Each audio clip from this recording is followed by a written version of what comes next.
হঠাৎ করে বলা নাই কওয়া নাই যদি আপনার বাসায় পুলিশ বা কোনো আইন শৃঙ্খলা বাহিনীর পরিচয়ে কেউ চলে আসে, তখন আপনার ইনস্ট্যান্ট মানে তাৎক্ষণিক আপনার করণীয় কি বা আপনার কি করা উচিত?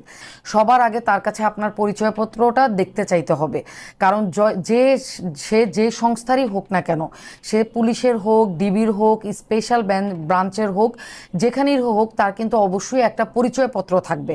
যদি সে পুলিশের পরিচয় দেয় সে কোন থানা থেকে এসেছে এবং ওই থানার তার আইডেন্টিফিকেশন নাম্বারটা কি, তারপরেও যদি কোনো কারণে আপনার সন্দেহ হয় তাহলে আপনি সাথে সাথে কিন্তু আপনার থানায় ফোন করে আপনি কনফার্ম হয়ে নিতে পারেন যে থানা থেকে আসলে আপনাকে অ্যারেস্ট করার জন্য বা অনুসন্ধান করার জন্য কেউ থানা থেকে এসেছে কিনা। তারপরেও আপনার মনে হয় যে না, আসলে থানা থেকে আপনি কোনো আশানুরূপ অ্যান্সার পাচ্ছেন না বা থানার ফোনটা কেউ ধরছে না, তাহলে কিন্তু আপনি জরুরি সেবার লাইন যেটা আছে 999 সেটাতে ফোন দিতে পারেন।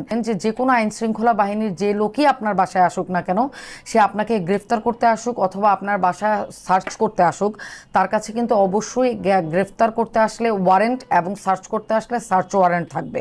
সো এই কাগজগুলো তাদের কাছে আছে কিনা এই জিনিসটাও কনফার্ম হবেন। এবং আপনারা অবশ্যই নিজেদের নলেজের জন্য বা ইনফরমেশনের জন্য আপনারা অনলাইনে সার্চ ওয়ারেন্ট, গ্রেফতারি পরোয়ানা জিনিসটা দেখতে কেমন সেই জিনিসটা কিন্তু আপনারা দেখে রাখতে পারেন। কারণ এটা একটা সরকারি ফর্ম এবং প্রেসক্রাইব ফর্ম, এটা এমন না যে এক এক থানায় এক এক রকম হবে। এই জিনিসটা একদমই দেখতে একরকম হবে। সো এই জিনিসটা আপনারা কিন্তু একটু দেখে রাখতে পারেন।